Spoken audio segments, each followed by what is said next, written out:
ladies and gentlemen, thank you all so much for coming out to listen and participate in this forum, which you will find in years to come to have been one of the best few hours you would have spent in your life. As you have heard, the Caribbean is grappling with the issue of how do they treat with this plant that has been with us for some time. So what I want to do today is give you a feel for how I came to be involved in this. As you hear, I'm a scientist, and the positions that you need, the issues that you need to consider. So as the topic says, some of the options, considerations, prospects, and some of the lessons learned from decriminalization. So the historical background to decriminalization, you've just heard. I do have slides on it, so I'll skip them. If you see me skipping slides, don't worry about it. The presentation will be available. And then I'll talk a little bit about how I came to this, because I think it's important that you understand the perspective. So let me say up front, I'm not an advocate for anything. I'm not an advocate specifically for legalization or otherwise. I do believe, as Dr. Laws has said, and as the CARICOM report has concluded, that the criminalization of the use of marijuana has been very counterproductive and has created untold damage to our people over many, many years. But I'm not an advocate per se of legalization, although as you shall see, there are many benefits to be had from decriminalization and how we treat with it. I will look at some of the uses of cannabis. Dr. Laws has gone into it, but I want to tie that specifically because we find that a lot of the people talking about it actually don't really understand what they're talking about, including people in the industry. And then look at some of the prospects for it, and the key thing will be the Jamaican experience. Now, I could speak for hours on the Jamaican experience, but I won't. I'll give you an overview and try to answer any questions which you may have. So you heard some of the information on the historical background. You heard cannabis was brought largely to the islands in which we had a large Indo-Caribbean population, but it moved throughout the entire region pretty quickly. And for much of our history from the time these islands were populated, and certainly since the Indians came up until the early 1900s, cannabis was completely legal and able to be used. The criminalization started with a series of acts that Dr. Laws mentioned,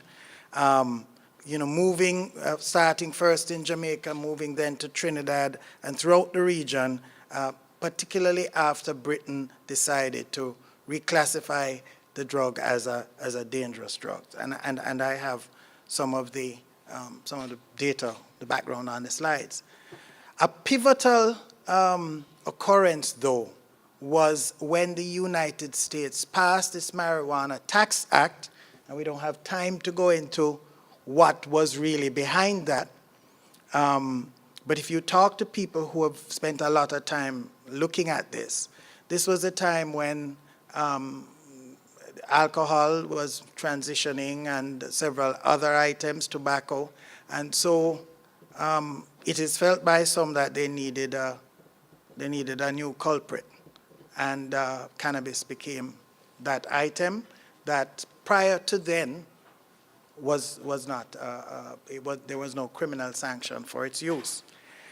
Also, a lot of this was happening at the time when Caribbean people were began in the 30s, began vociferously asserting their rights for self-determination, for freedom, for change. And if you can imagine, you are in charge of these countries, and the majority of the population are starting to become very active. In some cases, in my own country, we have a long and violent history of opposition to injustice. So when the Rastafarians, the start of the Rastafarian movement and the following of Marcus Garvey's teaching and Marcus Garvey's own followings, and all of this became tied up with cannabis, it was a perfect opportunity for the then colonial masters to make sure that they tried to squash this. So in essence then, the process of criminalization and prohibition has been driven by many socio and geopolitical considerations, more so than by science, right? This was exacerbated, as I just indicated, by the concerns about persons beginning to agitate for political and other kinds of participation in a world at the time where this didn't exist, right? So this is sort of the background and the context. So I want to give you a snapshot of where we are today. And this is really difficult because I get information every day. And honestly, I can't keep up. So where are we today? So the Single Convention on Narcotic Drugs, just to give you a background, really set an international benchmark for cannabis and classified at the most recent update, it still remains classified as a Schedule 1 and Schedule 4 drug. In other words, to summarize, they say it's a drug or an item, a plant, that is at high risk of abuse, produces ill effects, and is of no therapeutic value. Dr. Laws spoke about that on the CARICOM. However, the ground has been changing and changing rapidly. So much so, as Dr. Laws said, that these conventions are really now completely outdated. So there are many countries in Europe, Central and South America, Africa, and the Caribbean have moved to decriminalize, and some have legalized. So much so that the WHO, the UN body, and the UN Commission on Narcotic Drugs has formally requested a review of the status of cannabis. This will lead to potentially the first new guidance on cannabis, on marijuana, ganja, since 1935. That is how long it has not been seriously looked at. Uruguay was the first country to legalize cannabis for recreational use. They have certain restrictions. You must register, and it has to be, you have to be over 18 years old. And the age, as the doctors will tell you, is a very sensitive issue.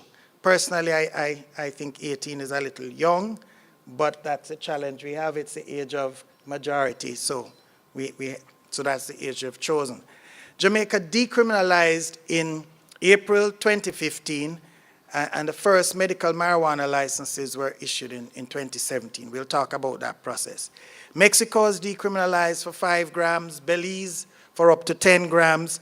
Lesotho became the first African country to decriminalize in 2017, and Zimbabwe has decriminalized this year for medicinal and research purposes.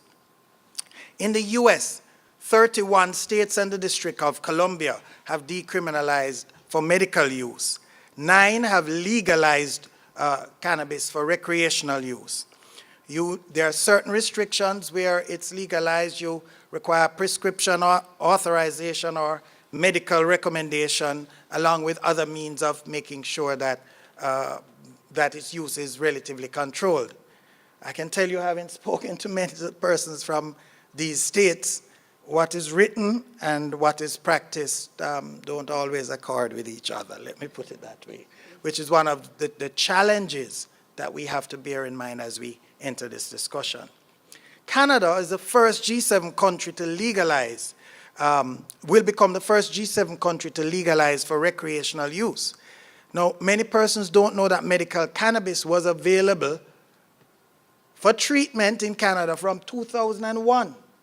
It's being spoken as if it's a recent phenomenon. It has been available for use for prescription purposes from 2001 and will become available for use recreationally in 2017, in 2018, 17th of October.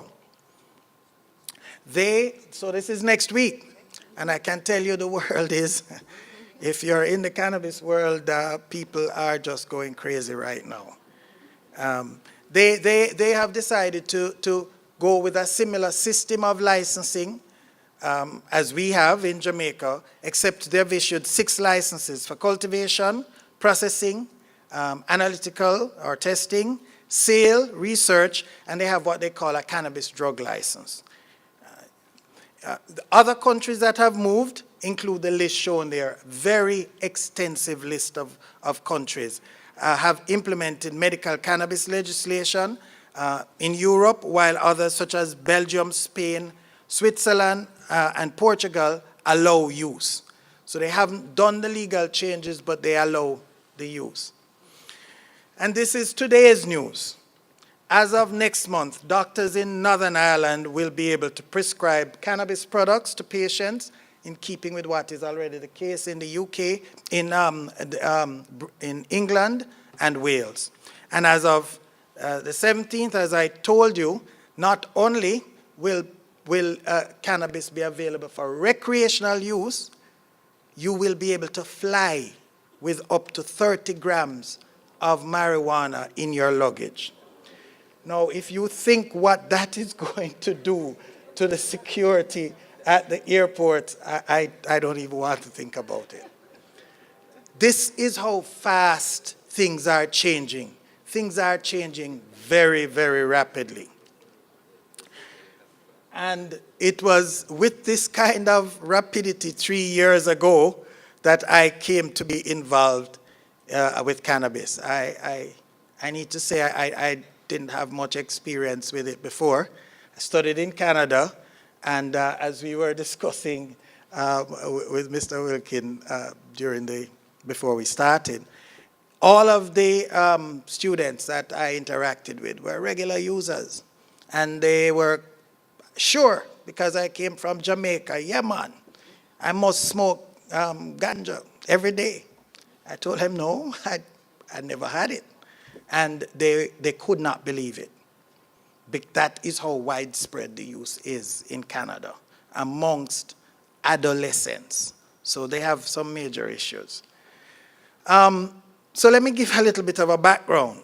Jamaica had just decriminalized marijuana, ganja, in April 2015.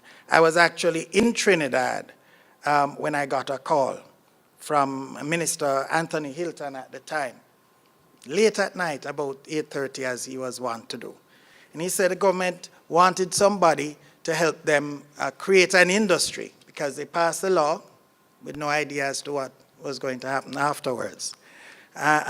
So they wanted somebody that had a strong scientific background, who could understand the technical issues, understand issues with trade and exporting sensitive products into the international market, understand the sensitive socio-economic and socio-political issues in trying to right what has been a historic wrong, and had a track record basically of creating things where there is nothing. So there's nobody to guide you. And so he asked me if I would do it. And I said, Minister, I'm not sure. There are lots of issues with marijuana. It's illegal, it's dangerous, people threaten you, there are drug dealers. I'm not sure I want to do it. And basically what he did is he went through my achievements, which I don't pay much attention to, particularly the work with getting things into market, setting up structures, understanding science, and said, you can't tell me no. Well, my wife happens to be Kittitian. Her name is Diane Gordon. She was Philip, yes. So I am a resident, in fact a national, of St. Kitts and Nevis, just so that you know. And if you know Kittitian women, you don't make those decisions without calling them. So I called her from Trinidad, and she asked me if I was crazy. After a long discussion, I said, look, here is what is going to happen. If I don't do it, it's not going to happen, and we are going to have to live with the consequences. So I agreed. And that is how I came to be involved with this, just so that you know. Right? Now, that gave me a particular perspective, and I will describe how this came to influence how the industry was set up and what has happened since. But before I do that, I want to talk a little bit about some of the prospects. And I don't know your background, So I'm not going to presume what you know and don't know. I know some of you are doctors.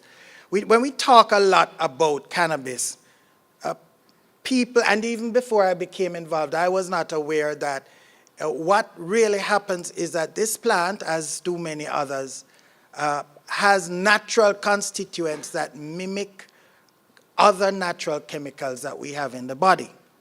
And so when we think about the prospects and possibilities for medical cannabis, we need to understand what it does and how it works.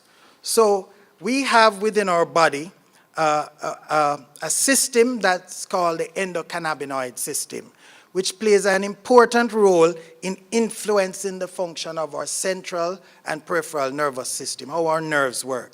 This system helps to regulate our physiological activities, several physiological activities, and also plays an important role in learning, cognitive activities. So things like memory and learning, when we do physical exercise, what kind of appetite we have, how we deal with pain, even to fertility, pregnancy, and pre- and postnatal development, among others, are influenced in some way or other by this system. This system is run through natural endocannabinoids. This is what they do. On the other hand, this same system mediates the impact of the main pharmacological effect of cannabis. In cannabis, there are cannabinoids which are derived from plants. These are called phytocannabinoids, and they mimic the impact of the cannabinoids that are naturally present in our body. And so the two main ones that you hear a lot about are the one that produces that euphoric feeling, the feel-good, tetrahydrocannabinol, and which also, and then the other one, CBD, cannabidiol, which influences appetite, pain management, and a range of others, some of which Dr. Laws went into. However, there are many others in other natural chemicals in the plant that have not been well studied. And so most of the focus now tends to be on these. And this may be where a lot of opportunities exist. Because when you take cannabidiol out of CBD, out of a plant, and you just use it as it is now, it could come from anywhere. It doesn't really matter. You can synthesize it, you can make it artificially, right? So these are located like this. There are two main classes, there are others, of compounds within cannabis. The cannabinoids, which has the ones we talk about, and the terpenes. The cannabinoids have all the effects that we talk about. The terpene, and they include, these are just some. In fact, people who test will tell you that there are 17 major cannabinoids that they test for, right? Even though we talk mainly just about 2 of them. So Dr. Laws mentioned cannabinol, and we talk about cannabidiol and delta-9 tetrahydrocannabinol, THC. Those are the ones we talk about, but there are many others. The most heavily researched one of these, besides the THC, is CBD. And since Dr. Laws has already gone into what it does, I won't mention that in detail. However, cannabinol, which we don't talk about a lot, which is present more so in the aged plant, it's not normally naturally present, also has significant therapeutic benefits. For example, it is known to be synergistic and help with the sedative effects of THC and CBD with insomnia and other related illnesses, pain, anti-inflammatory illnesses such as Crohn's disease, rheumatoid arthritis, and a range of others. And it also has anticonvulsive properties. I mention this because we hardly talk about CBN. Of course, Dr. Laws mentioned it, and I must tell you, in all the time that I've been attending cannabis events, and they don't talk about CBN. And I find it strange. And there are others. So the point is, if we are looking at this from a different perspective, then we need to look at it from a different perspective and consider all that there is. So I gave you that background because when we came to set up the industry in Jamaica, quite frankly, none of this was heavily considered. So St. Kitts and Nevis is coming to this at a time when the world has completely changed. So you have the opportunity to benefit from all of the knowledge that has been generated and to really consider in fundamental ways what you should do and what you shouldn't do, and what should work for you and what won't. So in setting up the industry, I'm going to give you some timelines and then run through some of the details. I mightn't dwell on some of the slides because it's a lot of information and I cut them a lot. So this is the timeline, just so that you understand. Up until 2015, Uruguay was the other company that had, other country that had moved to decriminalize. But they had not yet passed their regulations. I don't think their regulations came into being until late 2017, if memory serves me correct. So the act, the Dangerous Drug Amendment Act, was gazetted in April 2015, and the CLA board was appointed at the end of May. We had our first meeting June 1, and contracted consultants to give us some indication as to what the options were. The report was received in September, and the process of promulgating the regulations started in October 2015. Drafting, I gave instructions for drafting in November, and by January, and final instructions for drafting in January. So we worked through Christmas 2015. And the regulations, including all the license, the category of license, were ready in February 2016. So this is less than, I think this was about 9 months, which was the target I had given them. Unfortunately, the first license were not issued until the 18th of October 2017. And this is one of the lessons that I hope other Caribbean jurisdictions learn. There was a change of government, and one of the things that mature countries do is to continue to benefit from the good things that were being done before. What happened is that it took the new CLA, they changed key members of the commission, and it took them a year to sort of find out where they were going. And it took them another 6 months after that year to be able to issue licenses that were ready the day they came into office. Of course, I remained silent during that period because, you know, new commissioners need to understand. I offered to meet with the minister, the CLA, multiple times. And then I started saying, well, you know, maybe they think I'm looking at jobs, so let me forget it. And so I mentioned this because I would hate to see it happen anywhere else. So in setting up an institution that doesn't exist, it is my firm belief that nothing works, and a guiding principle in life is that you must have principles that determine how you operate. Now, these slides may be a little small, but I'll try to paraphrase them. I know some of you, like me, may not be able to read. But the main purpose of the CLA was to foster the growth and development and orderly regulation of a marijuana and hemp industry. This is a ganja, legal marijuana and hemp industry in Jamaica, including the use of the plant for medicinal, therapeutic, and scientific purposes. This had to be done done consistent with our obligations under international treaty for cultivation, production, use, and export. And so the Dangerous Drug Amendment Act gave this body the power to issue licenses, permits, and authorizations as may be appropriate for hemp and marijuana. The CLA, and this is important as you consider how you set up, did not have jurisdiction over the religious or sacramental use of the plant, nor, and this is important as well, did it have jurisdiction over the therapeutic items that did not contain more than 1% THC. What this meant is that any therapeutic item that just had like CBD that we spoke about earlier did not fall under the jurisdiction of this authority that was supposed to regulate the industry. And that has caused some problems.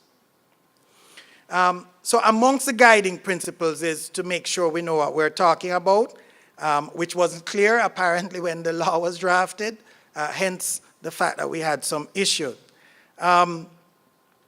One of the principles is that the CLA would recognize and seek to protect the rights of those persons who had been long-standing advocates for and pioneers in the development of legal marijuana and hemp, including the small farmers. This was our first principle, that they must be recognized and protected. We also indicated that we recognize, and the industry must be developed, recognizing the unique contribution and cultural and historical legacy of Rastafarians to the development of the industry, and work closely with their representatives to protect their cultural identity as the industry develops and grows, and their rights. This must be an absolute imperative in the development of the industry. We also focused on indigenous cultivars and strains. This was one of our objectives as well. Critically, the CLA said, and the CLA was structured to provide funding, listen to this, to provide funding from the industry in support of the National Council on Drug Abuse. The CLA very strongly advocated and acknowledged the well-known and scientifically established potentially negative effects of the drug on physical and mental health, and therefore supported the National Council on Drug Abuse and responsible messaging, as with any other item. And there was, as you have in your commission, a representative of the National Council on Drug Abuse on the CLA's board, as were representatives of the Rastafarian communities, the farmers, and the ministries involved. So we started by laying out these principles, laid them out to my board, got them to agree, and hopefully abide by them. The main job we had was to set up the regulations, and what we proposed was a two-tier system, because to be honest with you, we were under a lot of pressure to get it done. Like yesterday, people said they had been waiting forever. So we proposed two systems where we would issue interim regulations, give them an opportunity to run and assess how they worked, so that we'd be in a position to make an amendment and come out with comprehensive regulations a little bit later on in the year. The interim regulations remain in effect to this day. The comprehensive regulations have not yet come into being. What we developed was a system of licenses. And this is also important how you structure. Cultivator licenses broken down by acreage, because you have to protect the small farmers that grow on small acreages. Licenses for transportation, because under the International Convention, any controlled substance that is grown or harvested must immediately become the property of the state. The state has to take ownership and manage the movement of those items. So we recognize that for the industry to exist, if you grow it and you can't transport it, because it's illegal to transport it, you wouldn't be able to move the drug around. So transportation licenses came into being. Retail licenses from dispensaries or farmers, what we originally called tea houses, which became herb houses, which are similar to what exists in the Netherlands, were another category of licenses, and therapeutic licenses. And then for manufacturing, and research and development, 2 categories, experimental for studies, and then analytical, just for laboratory services. And then import and export licenses, those were the categories.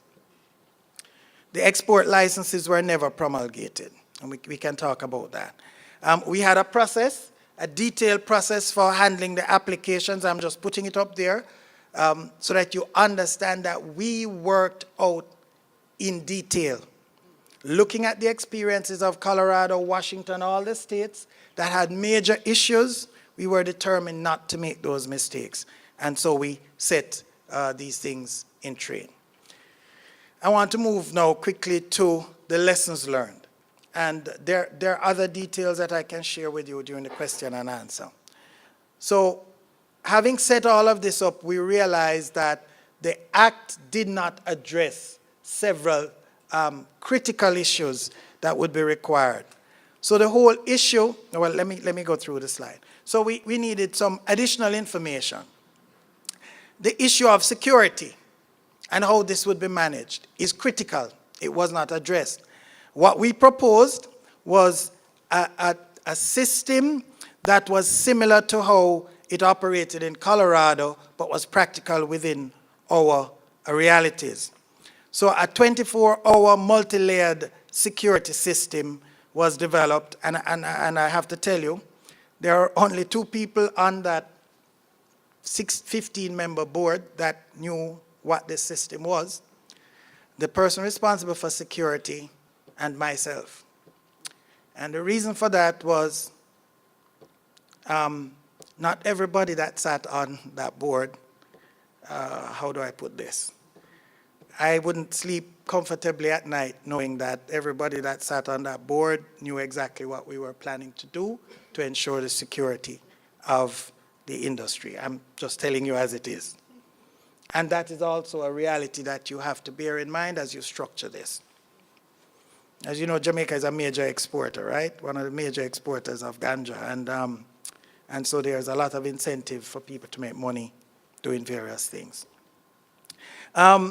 You will require, if you have this industry, specially trained inspectors and staff with forensic investigative capabilities. We propose that they should be able to do inspections anywhere at any time, have adequate resources, and be suitably located. These were non-negotiable requirements to set the industry up. None of this is yet in place. The industry is up and running.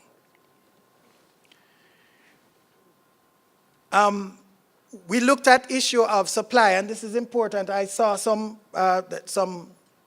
conclusions, findings in the CARICOM report.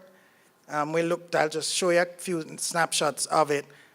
I'm not sure the basis on which some of these decisions were arrived at, but we looked at what the supply was, and domestic demand was only 10% of our production, which means the other 90% was finding its way out of the country.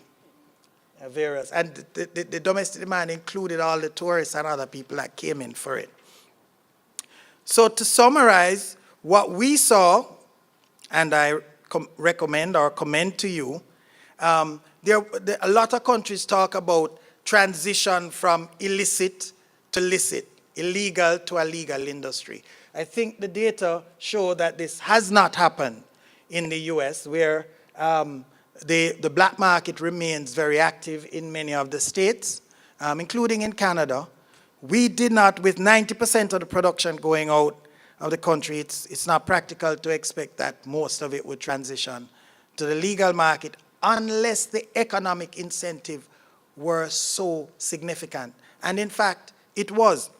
Because, to cut a long story short, the price that the farmers were getting from the illegal industry, as with all value chains, was relatively low compared.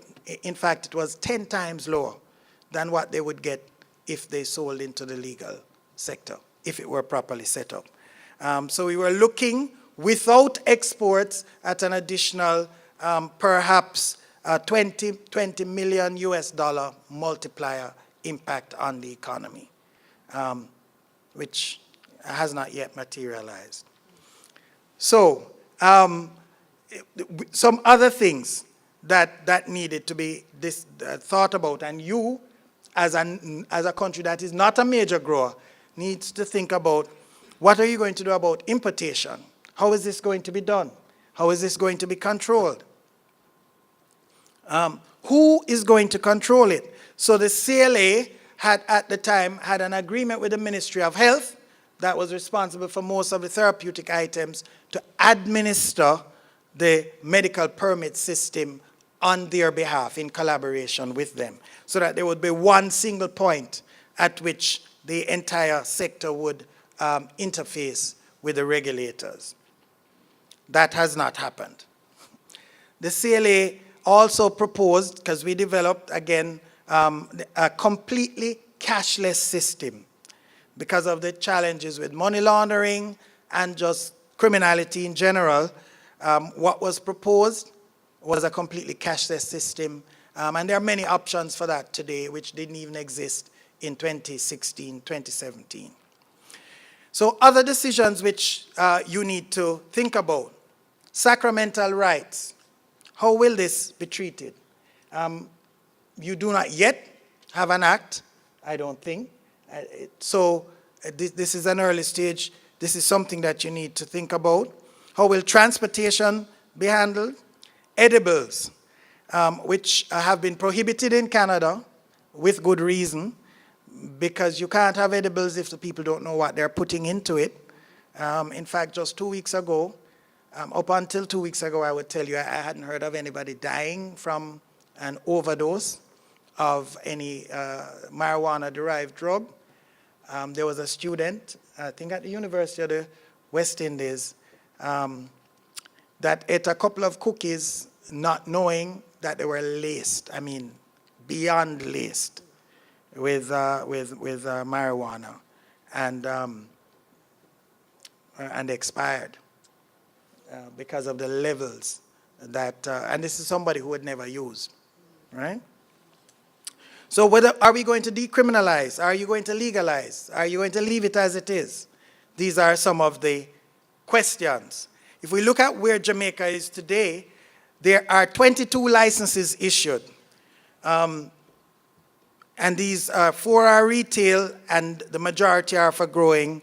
There are a couple for transportation, and there are 4 legal dispensaries that are now open in the country. The export license has not yet been drafted, but as I indicated, there have been 2 sets of exports of products containing CBD. So whatever you read in the news, I can assure you that the CLA didn't know anything about it until even the minister with responsibility didn't know about at least one of the shipments until later on. I would hate to see this happen elsewhere. The Ministry of Health, Ministry of Science and Technology, Ministry of Industry, Agriculture and Fisheries are all involved. The overlaps between them have not been clarified. So it's a zoo, is what it is, to be honest with you. Because you need to clarify who is going to do what, or there will be issues. The truth is we've managed it well, considering all of these conflicts. The analytical framework has not been developed. As I told you, security, infrastructure, enforcement, how we deal with financing. The industry cannot be banked at this time because of concerns about correspondent banking relationships. So none of the banks will touch you. I know people in the industry, some brethren who have sacramental sanctioned events, who have lost their bank accounts because they're holding an event that involves Ganja. Now before, it's funny because they had the bank accounts for years. Before they got approval to hold these events, they had bank accounts. It's the same thing was happening. People were coming there, and partaking. This is Jamaica. People smoke relatively freely, even though it was illegal. The moment they got themselves legal, they lost their bank accounts. These are some of the issues that you need to grapple with. And then how do you support and grow the industry with the traditional and sacramental farmers? So quickly, some considerations for you, and then I'll close. St. Kitts has a unique opportunity, as do other Caribbean countries. In fact, even countries like St. Vincent, where I was with Minister Caesar yesterday, day before, I don't remember, and who have gone down the road, are going down the road on the basis of what went before and their conceptualization of what it should be. This is the first time I'm presenting this information. This information has never been shared in Jamaica. So the CLA doesn't know, the government doesn't know, right? You have an opportunity to really create something that works well for you, and not allow the benefit of any industry that is set up to be taken by others. In Jamaica, I fought hard to get put into our regulations that any license that is granted must go to an entity that is 51% locally owned. It got tremendous backlash. But because of that, investors have to find a local partner, and they have to cede control of that entity to a local partner. Otherwise, nobody local will participate in the industry. So I strongly recommend that you look at that kind of a framework, right? There are things that we have to consider. What about driving under the influence? This was mentioned. We need to think about that. If you're going to do that, then you need to be able to test for intoxication, right? How will growing, if you permit it, be controlled? What medical benefits will we look at? What about smoking? How is that going to be treated? Will we look at decriminalization versus legalization and the impact on society? What about hemp? How is that going to be treated? There is a danger if they're both cultivated in too close proximity because of cross-pollination. How will it be regulated? What will the structure of the national system look like? What about expungement of criminal records? How will this be treated? What are the criteria? How will we deal with the sale, if we allow it, to visitors or tourists that come in? How will we deal with exports? And what kind of infrastructure do we need? Now, I know you can't see these, but I just put them up. These came out of the CARICOM report. And the reason I put them up is because when I read them, I'm a scientist. When I read the report, and then I looked at the data that were referenced in the report, there was an incongruence.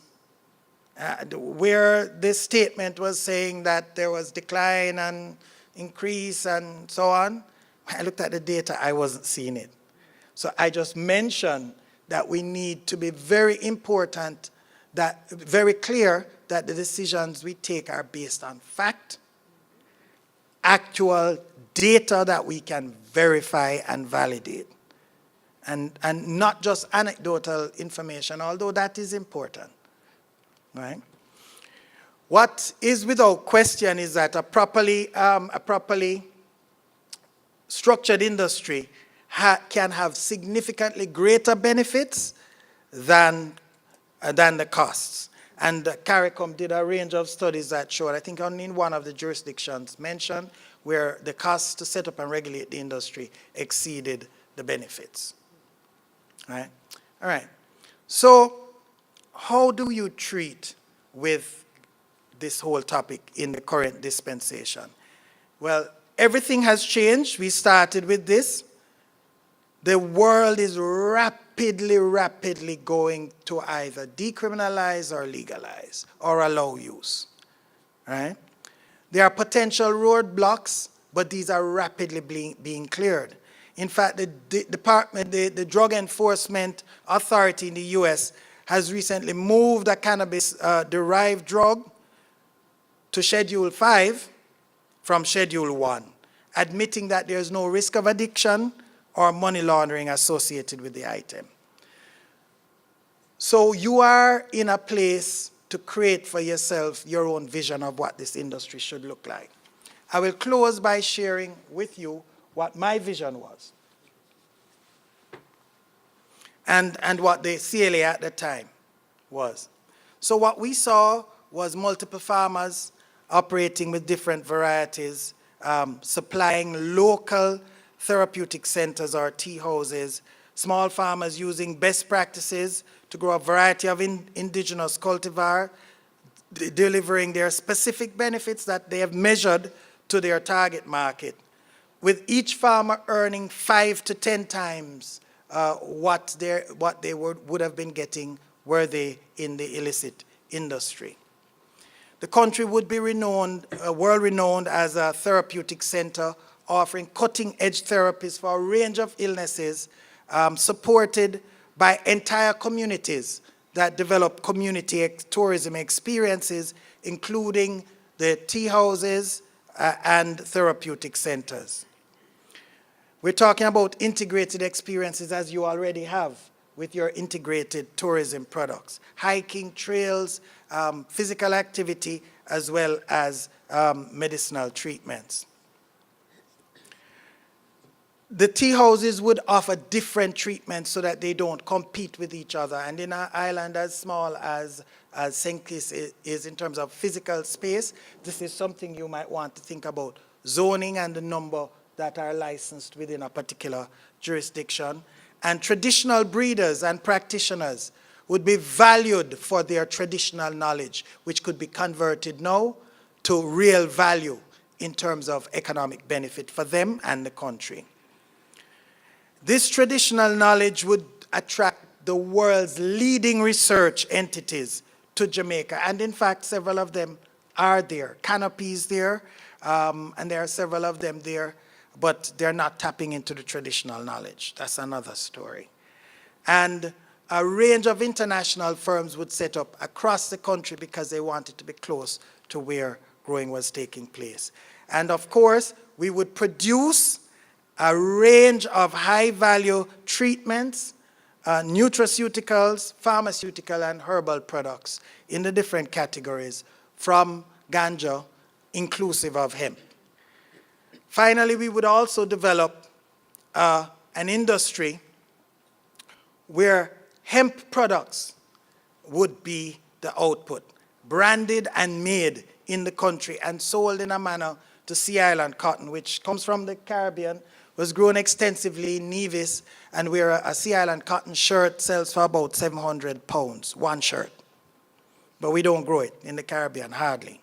And finally, the Rastafarian community as a whole, including individual members of the community, would have created the kind of wealth that the Indian communities in the US are doing by leveraging their brand into a range of products with intellectual property protection for which consumers pay a good price.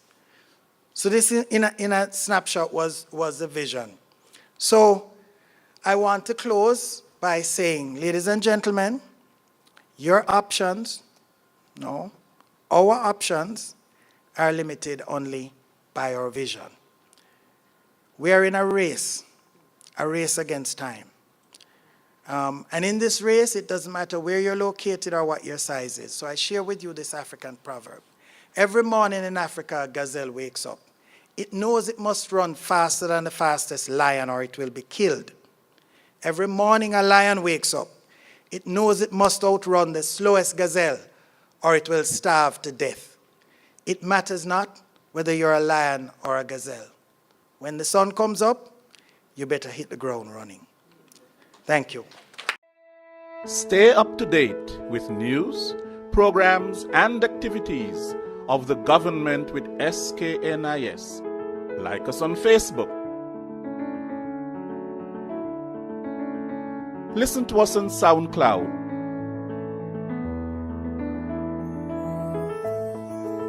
Follow us on Twitter. And watch our videos on YouTube. Connect with us today. SKNIS, St. Kitts and Nevis Information Service.